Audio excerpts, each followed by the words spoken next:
sajūtas man nekāds labās tad nevar būt, jo man tā liekas, ka nekas nenotiek bez vēstures un nekas nenotiek bez zināmas likumsakarības.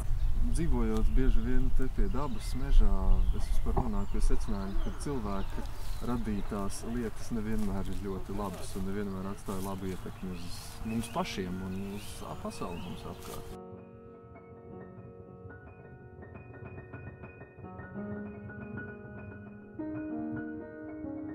Man ļoti vienkārši tā sajūta ir, kad es sevi ieklausos, es jautāju, vai es gribu kaut ko tādu, kas ir apstrādāts ar ķīmiju. Mans organisms saka nē. Un ja jūs sakat vēl ģenētiski modificēts, tad man tā kā pavisam iekšā viss saslējas. Mēs esam tikai daļa no tās ekosistēmas, no dabas, kurā mēs elpojam, dzīvojam, kurā mums dzimst bērni. Un ka mēs kādreiz, kad mēs iedomājamies, ka mēs varam bezgalīgi pakļaut sev dabu, tad tie ir milzīgi riski. Un, es domāju, ka daudz vienkāršāk ir vienkārši šos riskus neradīt pašiem sev, neapdraudēt pašiem savu dzimtu, savu ģimeni, savu tautu, savu sulu.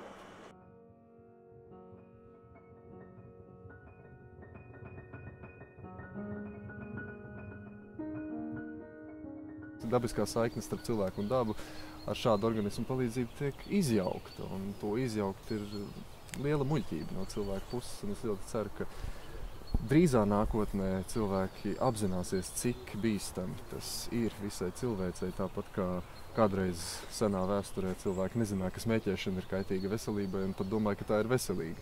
Ja mēs kaut mazliet iedomājamies arī par to vidi, kurā mēs dzīvojam, būtu tīri nepieciešami padomāt, kāpēc sarkanausi bruņurupuči kādreiz braši tirgot veikalos. Tagad ir cilvēkiem informācijas daudz, ka viņas nedrīkst vienkārši izlaist ķīšezerā, kad viņi vietējos bruņurupucīšus vienkārši iznīcina vietējo faunu īstenībā.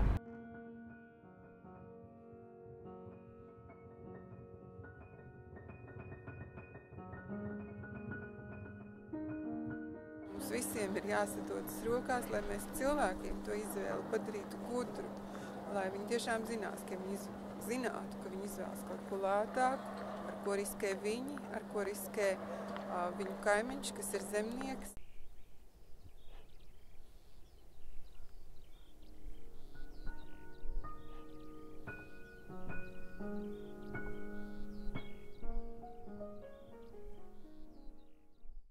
Paldies tiem cilvēkiem, kuri vēlas redzēt Latviju brīvu no ģenētiski modificētiem organismiem.